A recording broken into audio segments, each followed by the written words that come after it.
નમસ્તે વિદ્યાર્થી મિત્રો, આજે વાત કરીશું ધોરણ 10 અને વિષય વિજ્ઞાનના પ્રથમ પરીક્ષાના વિદ્યાર્થી મિત્રો પેપર સોલ્યુશન જોવાના છીએ. એ પેલા ચેનલની અંદર પ્રથમ વખત આવ્યા છો તો ચેનલને ખાસ સબસ્ક્રાઇબ કરી લેવી. બીજા તમારે કયા કયા વિષયના આવા પેપર જોઈએ છે તે કોમેન્ટ બોક્સમાં લખવાનું ભૂલશો નહીં. તો વિદ્યાર્થી મિત્રો વાત કરીશું વિભાગ એ આપણો જે છે તે 24 ગુણનો રહેશે. નીચે આપેલા પ્રશ્નોના માગ્યા મુજબ તમારે જવાબ લખવાના છે. એબીસીડી માંથી સાચો વિકલ્પ પસંદ કરો. 6 ગુણના એમસીક્યુ રહેશે. આયર્નના ભૂકામાં મંદ હાઇડ્રોક્લોરિક એસિડ ઉમેરતા શું થાય છે? તો આવશે સાચો જવાબ એ હાઇડ્રોજન વાયુ અને આયર્ન ફ્લોરાઇડ ઉદ્ભવે છે. એક દ્રાવણ લાલ લિટમસને ભૂરું બનાવે છે, તેની પીએચ લગભગ ખાલી જગ્યા હશે તો 10.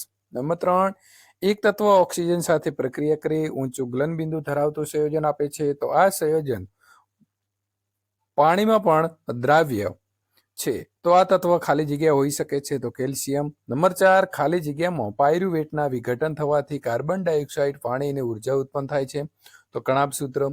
અરીસાની સામે તમે ગમે ત્યાં ઊભા રહો પણ પ્રતિબિંબ ચતું મળે છે, તો આ જે અરીસો છે કેવો અરીસો હશે? તો આવશે સમતલ અથવા બહિર્ગોળ. આંખની લેન્સની કેન્દ્ર લંબાઈમાં ફેરફાર ખાલી જગ્યા કરે છે, તો આવશે સિલિયર સ્નાયુ. નીચે આપેલા વિધાનો સાચા બને તે રીતે ખાલી જગ્યા પૂરવાની છે. પેલું છે સિલ્વર ક્લોરાઇડને ઘેરા રંગની બોટલમાં સંઘરવામાં આવે છે કારણ કે તો તેને સૂર્યપ્રકાશની અસરથી બચાવી શકાય છે. ખાલી જગ્યા સૌથી વધુ સક્રિય ધાતુ છે, તો આવશે પોટેશિયમ. મનુષ્યના મૂત્રપિંડ એ ખાલી જગ્યા સાથે સંકળાયેલો એક તંત્રનો ભાગ છે, તો આવશે ઉત્સર્જન. નંબર 10 મિત્રો, બે ચેતાકોષોની વચ્ચે આવેલી ખાલી જગ્યા ભાગને ખાલી જગ્યા કહે છે, તો ચેતાપાગમ કહે છે. પ્રશ્ન નંબર 11, પ્રકાશની ઘટનાના લીધે ટિંડલ અસર ઉદ્ભવે છે, તો આવશે પી કિરણ. ઉંદર ખાલી જગ્યા પ્રકારનું ઉપભોગી પ્રાણી છે, તો આવશે સર્વાહારી. નીચે આપેલા વિધાનો સાચા છે કે ખોટા તે લખો. તો દાંતની ઉપરનું આવરણ કેલ્શિયમ ફોસ્ફેટનું બનેલું હોય છે, તો ખરું. પરાવર્તી ક્રિયાનું સંચાલન હૃદય દ્વારા થાય છે, તો આ વિધાન ખોટું છે. 15 નંબરનું છે કે વાહનની પાછળનું દ્રશ્ય જોવા માટે અંતર્ગોળ અરીસો વપરાય છે, તો ખોટું. બહિર્ગોળ આવશે. વિઘટકો કુદરતી સફાઈ કામદારો છે, તો ખરું છે. નીચે આપેલા પ્રશ્નોના એક વાક્યમાં જવાબ લખવાના છે. સલ્ફરના 2 ઓક્સાઇડના સૂત્રો લખો. તો SO2 અથવા SO3 આવશે. શા માટે એસિડ પાણીની ગેરહાજરીમાં એસિડિક વર્તુળક દર્શાવે છે? તો એસિડ તેના દ્રાવણમાં H+ ઉત્પન્ન કરે છે, જે તેમના એસિડિક ગુણધર્મો માટે જવાબદાર છે. પાણીની ગેરહાજરીમાં એસિડના અણુઓમાંથી H+ આયનનું અલગીકરણ થઈ શકતું નથી. આમ પાણીની ગેરહાજરીમાં એસિડની અણુઓમાંથી H+ આયનનું અલગીકરણ થઈ શકતું ન હોવાથી તે એસિડિક વર્તુળક દર્શાવતું નથી. પ્રશ્ન નંબર મિત્રો 19, સજીવના નિયંત્રણ અને સંકલન તંત્રની શું જરૂરિયાત છે? તો બહુકોષી સજીવોમાં શરીરનું આયોજન જટિલ હોય છે. વિવિધ પેશી અંગો જુદા જુદા વિશિષ્ટ કાર્ય કરે છે. તેથી બધા અંગો યોગ્ય રીતે ભેગા મળી સંકલિત રીતે કાર્ય કરે તે માટે નિયંત્રણ અને સંકલન તંત્ર પણ જરૂરી છે. આથી મનુષ્ય શરીરની અંદર નિયંત્રણ અને સંકલન માટે ખૂબ વિકસિત ચેતાતંત્ર અને અંતઃસ્ત્રાવી તંત્ર વિકાસ પામ્યું છે. UNEP નું પૂર્ણ નામ લખો. તો આવશે મિત્રો યુનાઇટેડ નેશન્સ એન્વાયરમેન્ટલ પ્રોગ્રામ. જોડકા જોડો તો ઇસ્યુલિનમાં આવશે એ. રુધિરમાં શર્કરાના પ્રમાણનું નિયમન. ઇસ્ટ્રોજન તો આવશે સી, માસિક ચક્રનું નિયમન. ત્યાર પછી સ્વયંપોષી તો આવશે બી, અકાર્બનિક દ્રવ્યનું સૌર ઉર્જાની મદદથી કાર્બનિક દ્રવ્યમાં રૂપાંતર. જ્યારે 24માં આવશે પ્રાથમિક ઉપભોક્તા તો આવશે સી, જે વનસ્પતિ આહારી છે તે. વિભાગ બી ની અંદર જો વાત કરવામાં આવે તો કોઈ પણ તમને મનગમતા તમે 9 પ્રશ્નો લખી શકો છો. 40 થી 50 શબ્દોમાં જવાબ લખવાના રહેશે. પેલું છે કે ઉષ્માક્ષેપક અને ઉષ્મા શોષક પ્રક્રિયા એટલે શું? ઉદાહરણ આપો. તો આપણે અહીં ઉદાહરણ સાથે લખીશું. ઉષ્માક્ષેપક પ્રક્રિયા કે જે રાસાયણિક પ્રક્રિયામાં નિપજના નિર્માણની સાથે ઉષ્મા ઉત્પન્ન થતી હોય તો તેવી પ્રક્રિયાને ઉષ્માક્ષેપક પ્રક્રિયા જે છે તે કહે છે. દાખલા તરીકે કુદરતી વાયુ CH4 ના દહનની પ્રક્રિયા એ ઉષ્માક્ષેપક પ્રક્રિયા છે. CH4 કૌંસમાં લખીશું G+22G. તો મિત્રો અહીં laser than CO2G plus 2H2OG plus ઉષ્મા. ઉષ્મા શોષકની વાત કરીએ તો ઉષ્મા શોષક જે છે તે ઉષ્મા શોષક પ્રક્રિયાની અંદર જે રાસાયણિક પ્રક્રિયાની અંદર નિપજના નિમ્ન તથા ઉષ્માનું શોષણ થતું હોય તેવી રાસાયણિક પ્રક્રિયાને ઉષ્મા શોષક પ્રક્રિયા કહે છે. સિલ્વર ક્લોરાઇડનું સૂર્યપ્રકાશની હાજરીમાં વિઘટન થવું તે ઉષ્મા શોષક પ્રક્રિયા છે.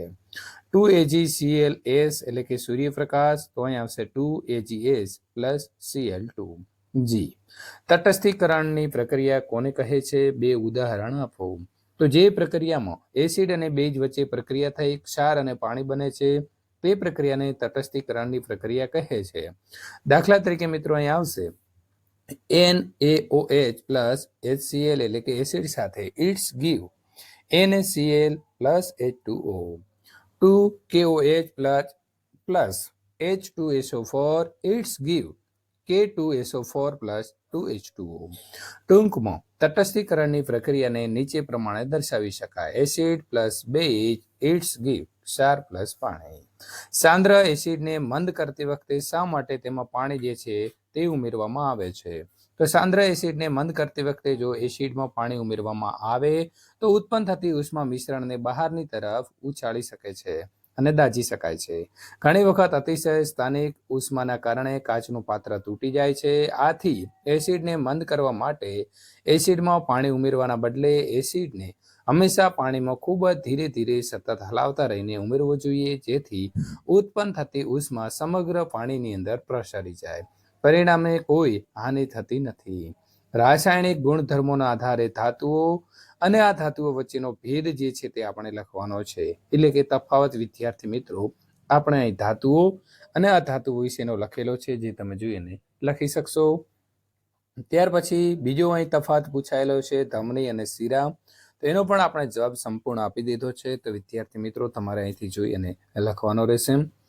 આ પ્રકારે આવશે ધમની અને શિરા. પ્રશ્ન નંબર મિત્રો 6. સ્વયંપોષી પોષણ માટે જરૂરી પરિસ્થિતિઓ કઈ છે અને તેની નિપજો કઈ છે? તો સ્વયંપોષી પોષણ માટે જરૂરી પરિસ્થિતિની વાત કરીએ તો ક્લોરોફિલની હાજરી છે, પ્રકાશ શક્તિનું શોષણ છે, પાણીમાં અણુઓનું વિઘટન છે, કાર્બન ડાયોક્સાઇડનો કાર્બોદિતમાં રિડક્શન અને તેની નિપજો ગ્લુકોઝ, કાર્બોદિત અને ઓક્સિજન. પરાવર્તિત ક્રિયાની અંદર મગજની ભૂમિકા શું છે? તો સામાન્ય રીતે પરાવર્તિત ક્રિયા એ કરોડરજ્જુ વડે દર્શાવાય છે અને તેમાં મગજની કોઈ સક્રિય ભૂમિકા નથી. આમ છતાં પૂર્વવત સૂચનાઓ મગજ સુધી જાય છે. કેટલીક પરાવર્તિત ક્રિયાઓ જેવી કે સ્વાદિષ્ટ ખોરાક જોતા મોંમાં પાણી વળવું, હૃદયના ધબકારા, શ્વાસોશ્વાસ એટલે કે ઉરોદર પટલનું હલનચલન, છીંક, બગાસું, આંખના પલકારા વગેરે મગજ સાથે સંકળાયેલા હોય છે. કરોડરજ્જુની અંદર ઈજા થવાથી કયા સંકેતો આવવામાં ખલેલ પહોંચે છે? તો પરાવર્તિત ક્રિયા થતી નથી. શરીરમાં વિવિધ અંગોમાંથી મગજ તરફ જતા સંવેદી ઉર્મિ વેગ કરોડરજ્જુમાંથી પસાર થઈ શકતા નથી. મગજમાંથી શરીરના વિવિધ અંગો તરફ જતા ચાલક એટલે કે પ્રેરક ઉર્મિ વેગ કરોડરજ્જુમાંથી પસાર થઈ શકતા નથી. 15 સેન્ટીમીટર કેન્દ્ર લંબાઈવાળા બહિર્ગોળ અરીસામાં 10 સેન્ટીમીટર દૂર વસ્તુને મૂકી છે તો પ્રતિબિંબનું સ્થાન અને તેનો પ્રકાર જે છે તે જણાવો. તો મિત્રો આ પ્રકારે આપણે સંપૂર્ણ તેનું સૂત્ર મૂકી અને સોલ્યુશન મેળવીશું. તો બહિર્ગોળ હશે અને અરીસામાં 6 સેન્ટીમીટર દૂર આપણને પ્રતિબિંબ આભાસી ચતું અને નાનું મળશે. માનવીની સામાન્ય આંખ 25 સેન્ટીમીટરથી નજીક રાખેલી વસ્તુઓને સ્પષ્ટ કેમ જોઈ શકતી નથી? તો વિદ્યાર્થી મિત્રો એનો જવાબ પણ આપણે અહીંથી જોઈને લખી દઈશું. મેઘધનુષ્યની આકૃતિ દોરી અને વર્ણવો. તો અહીં તમારે મેઘધનુષ્યનું વર્ણન કરવાનું છે. આ પ્રકારે આપણે સંપૂર્ણ જે છે તેની આકૃતિ દોરીશું અને આકૃતિને પછી આપણે સમજાવી દઈશું. તો આ પ્રકારે જવાબ લખીશું. સ્વચ્છ ભારત અભિયાન અંતર્ગત કચરાના નિકાલની સમસ્યાઓ ઓછી કરવા તમે શું કરશો? તમારું યોગદાન કેવી રીતે આપી શકો છો એ તમારે સૌ પ્રયત્ન જવાબ લખવાનો છે. એવી 2 રીતો દર્શાવો કે જેમાં જૈવ અવિઘટનીય પદાર્થો પર્યાવરણને પ્રભાવિત કરે છે. તો પેસ્ટિસાઇડ્સ એટલે કે કીટનાશકો જેવા જૈવ અવિઘટનીય પદાર્થો ભૂમિ અને પાણીનું પ્રદૂષણ કરે છે અને તે સજીવોના જૈવિક વિશાલન પ્રેરે છે. જૈવ અવિઘટનીય પદાર્થો નિવસન તંત્રના કાર્યો જેવા કે ઉર્જા અને દ્રવ્યોને વહનને અવરોધે છે. વિભાગ સી ની વાત કરીશું તો નીચે આપેલા પ્રશ્નોના 60 થી 80 શબ્દોની મર્યાદામાં માગ્યા મુજબ ઉત્તર લખો. દરેક પ્રશ્નના મિત્રો 3 ગુણ રહેશે. કોઈ પણ 6 પ્રશ્ન તમારે આમાં લખવાના છે. તો સંયોગીકરણની પ્રક્રિયા ઉદાહરણ આપીને તમારે સમજાવવાની છે. ત્યાર પછી ટૂંક નોંધ લખો. ધોવાના સોડા અથવા તો ધોવાના સોડાની બનાવટ અને તેના ઉપયોગો. તો તમારે આવી રીતે મિત્રો તેની બનાવટ લખવાની છે અને ત્યાર પછી તેના ઉપયોગો ક્યાં થાય છે તે લખવાના રહેશે. તાંબુ એટલે કે કોપરના શુદ્ધિકરણની વિદ્યુત વિભાજનની પદ્ધતિ આકૃતિ છે તમારે સમજાવવાની છે. ત્યાર પછીનો પ્રશ્ન છે એક કોષી સજીવો કેવી રીતે પોષણ મેળવે છે. તો વિદ્યાર્થી મિત્રો એક કોષી જે છે તે સજીવોની આપણે અહીં વાત જે છે કરીશું, તેનો આકૃતિ દોરીશું અને તેની નોંધ પણ જે છે તે મિત્રો આપણે અહીં જવાબમાં લખીશું. તો આ રીતે આપણે સમજાવી શકીએ છીએ. ત્યાર પછી આવશે વનસ્પતિની અંદર પ્રકાશવર્તન કેવી રીતે થાય છે. તો આપણે અહીં એની આકૃતિ દોરીશું, તેના સાધનો, તેના પદાર્થો, તેની પદ્ધતિ જે છે તે, તેનું અવલોકન અને છેલ્લે મિત્રો આપણે નિર્ણય પણ લખીશું. પ્રકાશનું વક્રીભવન એટલે શું? પ્રકાશના વક્રીભવનના નિયમો તમારે લખવાના રહેશે. ત્યાર પછીનો પ્રશ્ન અહીં છે મિત્રો કે 4 સેન્ટીમીટર ઊંચાઈથી વસ્તુ કોઈ 15 સેન્ટીમીટર કેન્દ્ર લંબાઈ ધરાવતા અંતર્ગોળ અરીસામાં 25 સેન્ટીમીટરના અંતરે રાખેલી છે. તો અરીસાથી કેટલા અંતરે પડદાને રાખવો જોઈએ કે તેથી તેના ઉપર સ્પષ્ટ પ્રતિબિંબ પ્રાપ્ત થાય. તો પ્રતિબિંબનો પ્રકાર અને તેની ઊંચાઈ આપણે અહીં શોધીશું. તો આ પ્રકારે મિત્રો આપણે તેની સંપૂર્ણ સૂત્ર મૂકીને જવાબ મેળવીશું. પ્રશ્ન નંબર 8, વહેલો સૂર્યોદય અને મોડો સૂર્યાસ્ત થવાનું કારણ શું છે? તો એ પણ આપણે અહીં દર્શાવીશું અને તેની આકૃતિ જે છે તે આકૃતિ પણ આપણે મિત્રો અહીં દોરીશું. તો આ પ્રકારે આપણે સૂર્યનું જે આભાસી સ્થાન છે તેની વાત કરીશું. તો આ પ્રકારે તમે તેના સંપૂર્ણ મિત્રો સૂત્ર સાથે મૂકી અને સોલ્યુશન મેળવી શકશો. ઓઝોન કેવી રીતે નિર્માણ પામે છે અને ઓઝોન સ્તરની અગત્યતા શું છે તે તમારે સમજાવવાની છે. તો એ પણ વિદ્યાર્થી મિત્રો તમે અહીંથી સમજાવી શકશો. હવે વાત કરીશું વિભાગ ડી છે. 4 ગુણના પ્રશ્નો પૂછાશે અને કોઈ પણ 5 પ્રશ્નોના જવાબ તમે આપી શકો છો. નીચેના પદોને તે દરેકના એક ઉદાહરણ સહિત સમજાવો. તો ક્ષારણ અને ખોરાપણું જે છે તે બંનેનો આપણે મિત્રો સૂત્ર જે છે એની વ્યાખ્યા જે છે તે લખીને સમજાવીશું. પ્રશ્ન નંબર 2 ની વાત કરીશું. રેડોક્સ પ્રક્રિયા અથવા તો ઓક્સિડેશન રિડક્શન પ્રક્રિયાઓ કોને કહે છે? યોગ્ય ઉદાહરણ દ્વારા સમજાવો. તો એ પણ વિદ્યાર્થી મિત્રો તમારે આ પ્રકારે સમજાવવાનું છે. અહીં તમે જોઈ શકો છો એ પ્રમાણે આપણે આકૃતિ જે છે એ પણ તમે દોરી શકશો અને એ પ્રમાણે સમજાવીશું. મનુષ્યના હૃદયમાં રુધિર પરિવહનનો પથ જે છે એ પથ તમારે સમજાવવાનો છે. તો પથ આપણે આવી રીતે સમજાવીશું. તેની આકૃતિ જે છે તે પણ આ પ્રકારે આપણે દોરવાની રહેશે. ત્યાર પછી મનુષ્યના હૃદયમાં પરિવહનનો પથ ડાબા ખંડોમાં, જમણો ખંડોમાં એ પણ આપણે લખીશું. અમીબાના પોષણ ક્રિયા આકૃતિ દોરીને સમજાવવાનો છે. ત્યાર પછી છે લેન્સના પાવર વિશે ટૂંક નોંધ લખો. તો લેન્સનો જે પાવર છે તેનું મિત્રો સંપૂર્ણ અહીં જવાબ તમે જોઈ અને અહીંથી લખી શકશો. તો આ પ્રકારે આપણે જે છે તે એનો જવાબ જે છે તે આપીશું. ત્યાર પછીનો પ્રશ્ન છે 5 સેન્ટીમીટર લંબાઈની એક વસ્તુને 10 સેન્ટીમીટર કેન્દ્ર લંબાઈની અભિસારી લેન્સથી 25 સેન્ટીમીટર દૂર રાખી છે. કિરણ આકૃતિ દોરો અને પ્રતિબિંબ સ્થાન, પરિમાણ અને તેના પ્રકાર પણ જણાવો. તો આ પ્રકારે મિત્રો આપણે તેનો જવાબ જે છે તે મેળવીશું. સંપૂર્ણ તેના સૂત્રો જે છે તે સૂત્રો પણ આપણે અહીં મૂકતા જઈશું. આકૃતિ જે છે તે આકૃતિ પણ આપણે અહીં દોરવાની છે.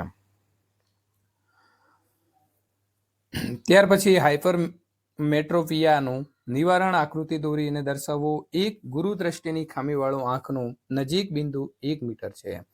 આ ખામીનું નિવારણ કરવા વપરાતા જરૂરી લેન્સનો પાવર શું હશે? સામાન્ય આંખનો નજીક બિંદુ 25 સેન્ટીમીટર છે તેમ સ્વીકારો. તો મિત્રો આવી રીતે તમારે જે છે તે દર્શાવવાનું રહેશે. તો આ પ્રકારે આપણે દર્શાવીશું. ત્યાર પછી આગળ વાત કરીશું પોષક સ્તરો એટલે શું? એક આહાર શૃંખલાનું ઉદાહરણ આપો અને તેમાંના વિવિધ પોષક સ્તરો જે છે તે જણાવો. તો આ પ્રકારે મિત્રો આપણે જવાબ આપીશું. તો આ પ્રકારના બીજા વિષયના પેપરો મેળવવા માટે અહીં આપેલી એન્ડ સ્ક્રીન ઉપર ક્લિક કરીને સોલ્યુશન મેળવી શકો છો.